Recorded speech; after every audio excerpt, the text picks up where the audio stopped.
જેમ રાજા પરીક્ષિતે સુખદેવજી મહારાજને એમ કહી દીધું કે અમારે અમૃત નથી પીવું, અમારે તો કથારૂપી અમૃત પીવું છે. બસ એ જ રીતે આપણે પણ 7 દિવસ સુધી આ કથારૂપી અમૃત પીવાનું છે અને આ કથારૂપી ગંગામાં ડૂબકી લગાવવાની છે. પેલી ગંગા પણ તારે છે અને આ ગંગા પણ તારે છે, બે ગંગા તારે છે. પણ મેં કહ્યું ને કે પેલી ગંગામાં જવા માટે આપણે ત્યાં સુધી પહોંચવું પડે, પણ આજે એ જ ગંગા આજે તમારા ઘર સુધી આવી છે, તમારા આંગણા સુધી આવી છે. હવે એમાંથી ઘૂંટડો પીવો કે ન પીવો એ આપણા હાથમાં છે. બાકી તો ઘણા લોકો અમારા સાથે હરિદ્વાર આવતા હોય, 7 દિવસ સુધી રહ્યા હોય અને છેલ્લે ટ્રેનમાં કે પ્લેનમાં અમે સાથે હોય ને પૂછીએ ને કે ગંગાજીમાં સ્નાન કર્યા કે નહીં, તો એવા ગર્વથી કે ના ના, સ્નાન થોડું કરાય, કેવું ઠંડુ પાણી હતું, શરદી થઈ જાય, તાવ આવે, એમાં થોડું સ્નાન કરાય. ઘણા આવો જવાબ આપે. ઘણા લોકો કેવો જવાબ આપે ખબર? અરે કેટલું બધું ગંદુ પાણી હતું, આપણા વાળ ખરાબ થઈ જાય, આપણું શરીર ખરાબ થઈ જાય, આપણે ચામડીના રોગ થઈ જાય. તો માફ કરજો, એવા ભણેલ અભણ માટે આ શબ્દ બોલું છું. કદાચ અતિશય યુક્તિ થઈ જાય તો માફ કરજો.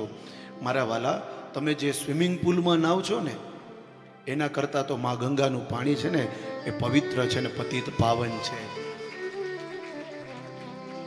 કદાચ પેલા તમે સ્વિમિંગ પુલમાં નાશો ને તો તમારું શરીર બગડશે, એમાં રોગ ચોક્કસ થશે. પણ આ ગંગામાં તમે સ્નાન કરશો ને તો તમારા શરીરમાં કદાચ નાનો કે મોટો રોગ હશે ને અને ગંગાજીમાં તમે ડૂબકી લગાવશો ને તો એ રોગ વયો જશે. એ ગંગાના જલમાં તાકાત છે મારા.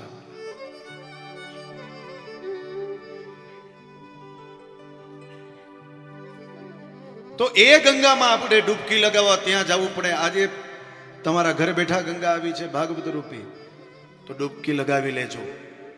આવો અવસર વારે વારે આવતો નથી.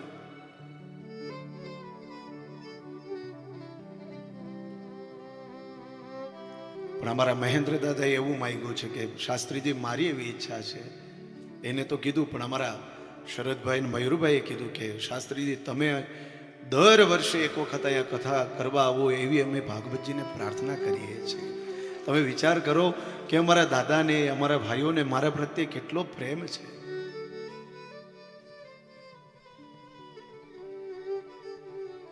તો આવો અવસર વારે વારે નથી આવતો, આ તો ભાગ્યમાં હોય તો મળે છે. તો પૂરા ભાવથી, પૂરા પ્રેમથી બધા પધારજો. એવી આ દિવ્ય કથા છે અને એવી દિવ્ય કથા છે. ભાગવતજી કહે છે કે આ કથા સાંભળવાથી પઠનાત શ્રવણાત સદ્યો વૈકુંઠમ ફલદાયકમ. આ કથા સાંભળો ને એટલે તમને વૈકુંઠ ધામ મળે, એવું આ ગ્રંથમાં લખ્યું છે.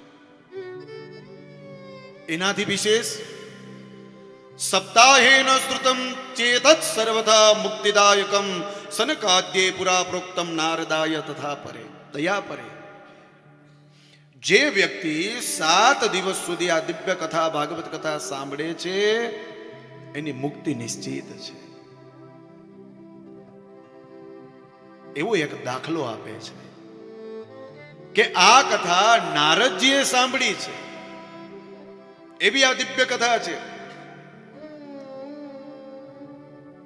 અને ત્યારે શૌનકાદિક ઋષિઓને મનમાં એક પ્રશ્ન થયો કે નારદજી એક જગ્યાએ વધારેમાં વધારે 10 મિનિટ બેસી શકે, એ નારદજી 7 દિવસ સુધી એક આસને બેસી અને ભાગવતજીની કથા સાંભળી. ક્યારે સાંભળી, શું કામ સાંભળી? આવો અમારા મનનો પ્રશ્ન છે, તમે કહો. અને ત્યારે સુતજી શૌનકાદિક ઋષિઓને કહે છે, અત્રદે કીર્તયિષ્યામિ ભક્તિયુક્તમ કથાનકમ શુકેન મમ યત પ્રોક્તમ રહ શિષ્યમ વિચાર્ય ચ. હે ઋષિવરો, એક દિવસની વાત છે. એકદા હિ વિશાલાયામ ચત્વાર ઋષિયો મિલાહા.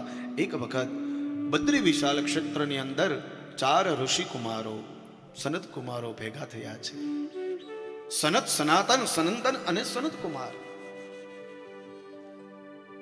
આ ઋષિવરો બેઠા છે, પણ બેઠા બેઠા કોઈની બીજાની વાત નથી કરતા, કોઈ કુથલી નથી કરતા. શું કરે છે તો કે ભગવાનનો સત્સંગ કરે છે, એકબીજાના મનના પ્રશ્ન એકબીજા ઉકેલ કરે, ટૂંકમાં સત્સંગ કરે છે. પણ જ્યારે આ સનત કુમારો સત્સંગ કરી રહ્યા હતા એ જ સમયે ત્યાંથી નારદજી પસાર થયા. આ સનત કુમારોએ નારદજીને જોયા, પણ નારદજીને જોતા સનત કુમારોને એવું થયું કે નારદજી કઈક ચિંતાતુર લાગે છે. અને ત્યારે કુમારોએ નારદજીને કહ્યું, કથમ બ્રહ્મન દિનમુખ કુતશ્ચિંતાતુરો ભવાન. કથમ બ્રહ્મન દિનમુખ, તમે બ્રહ્માજીના પુત્ર થઈને તમે આટલા બધા ચિંતાતુર? શું કામ તમે ચિંતાતુર છો? એનું શું કારણ છે? ત્વરિતમ ગમ્યતે કુત્ર કુતશ્ચાગમનમ તવ. તમે ક્યાંથી આવ્યા છો અને તમે ક્યાં જઈ રહ્યા છો એ તમે જણાવો. અને ત્યારે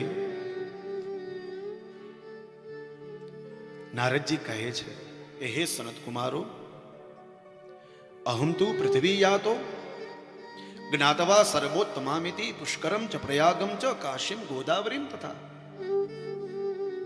સનત કુમારો, એક દિવસ મને એવી ઈચ્છા થઈ કે હું પૃથ્વી ઉપર જાઉં, અને હું પૃથ્વી ઉપર ગયો. અરે પૃથ્વી ઉપર તો ગયો, પણ અલગ અલગ તીર્થ ક્ષેત્રની અંદર મેં પ્રવેશ કર્યો. એમાં કાશીમાં, પુષ્કરમાં, પ્રયાગમાં, ગોદાવરીમાં, હરિક્ષેત્ર, કુરુક્ષેત્ર, રામેશ્વર, આ બધા ક્ષેત્રની અંદર ગયો, પણ મારા મનને શાંતિ ન મળી. મને ચિંતા થઈ. માણસ તીર્થોમાં સ્નાન કરવા જાય, દર્શનાર્થે જાય તો એને શાંતિ મળવી જોઈએ, પણ આજે નારદજીને શાંતિ નથી મળતી. એનું કારણ સનત કુમારોને કહ્યું કે પૃથ્વી ઉપર આ જે લોકો રહે છે ને, એમાં ઘણા બધા દુર્ગુણો છે. કયા કયા દુર્ગુણો? તો કે પેલો જ દુર્ગુણો છે, અસત્યનું પાલન કરે છે. સત્યમ નાસ્તિ તપઃ શોચમ દયા દાનમ ન વિદ્યતે. પેલો દુર્ગુણ અસત્યનું પાલન કરે છે, સત્ય બોલતો નથી માણસ. શાસ્ત્ર એમ કહે, કદાચ સામેવાળા વ્યક્તિને દુઃખ લાગે ને તો ભલે લાગી જાય, પણ સત્ય બોલો, સાચું બોલો. પણ સાચું બોલવામાં થોડોક વિવેક હોવો જોઈએ. સત્ય એ સત્ય છે, તો એમાં એક વિવેક હોવો જોઈએ. પણ અત્યારે આ સંસારમાં લોકો અસત્યનું પાલન કરે છે. નારદજીએ કહ્યું સત્યમ નાસ્તિ, પૃથ્વી ઉપરથી સત્ય જાણે વયું ન ગયું હોય એવું લાગે છે. બીજું, તપ નો વયું ગયું હોય એવું મને લાગ્યું. પૃથ્વી ઉપર કોઈ તપ નથી કરી શકતું. પહેલે ઋષિવરો હજારો વર્ષ સુધી એક આસને બેસતા, ભૂખા તરસ્યા અને ભગવાનને પ્રસન્ન કરતા. પણ આ કલિયુગમાં તો કે 10 મિનિટ કે 15 મિનિટ એક આસન ઉપર બેસવું હોય ને તો બેસી નથી શકતા વ્યક્તિ. એનો મતલબ તપ રહ્યું નથી.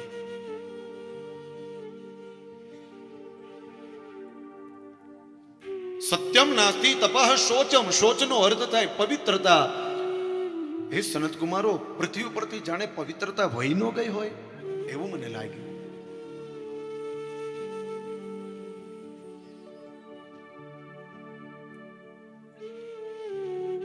દયા દાનમ ન વિદ્યતે. દયા પણ વહી ગઈ, દાન કરવાનું પણ વયું ગયું. અને ઘણા લોકો દાન કરે તો 500 જણાને કહે મેં આજે આટલું દાન કર્યું છે. અને એનાથી વિશેષ એ સનત કુમારો, મેં પૃથ્વી ઉપર એવું જોયું કે ઉદરમ ભરીણો જીવા વરાકાકૂટ ભાષિણ. આજે માણસ સ્વાર્થી બની ગયો, પોતાનું પેટ ભરાય છે ને બસ બહુ થઈ ગયું. સમાજનો વિચાર નહીં, કુટુંબનો વિચાર નહીં, અરે સગા ભાઈનો વિચાર નહીં.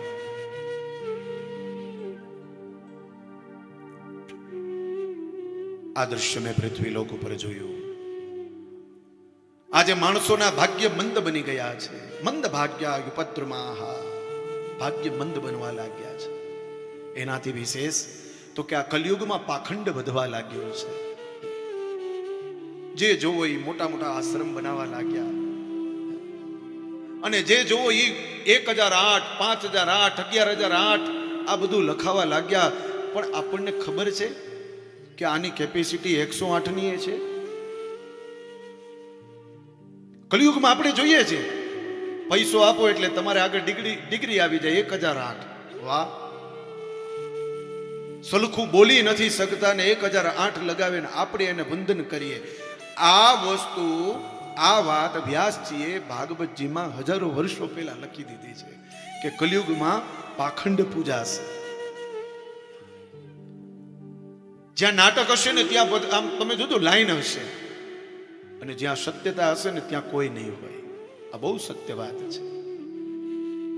ભાગવતજીમાં લખ્યું છે પાખંડ નિરતા સંતો વિરક્તા સપરિગ્રહા.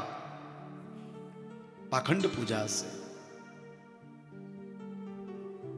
એનાથી વિશેષ તો કે તરુણી પ્રભુતા ગે હે શ્યાલકો બુદ્ધિદાયક. ઘરમાં પત્નીના ભાઈનું ચાલશે, પોતાના સગા ભાઈનું નહીં ચાલે. શ્યાલકો બુદ્ધિદાયક, પત્નીનો ભાઈ એટલે કે શાળો, શાળાને પૂછી અને કામ કરશે.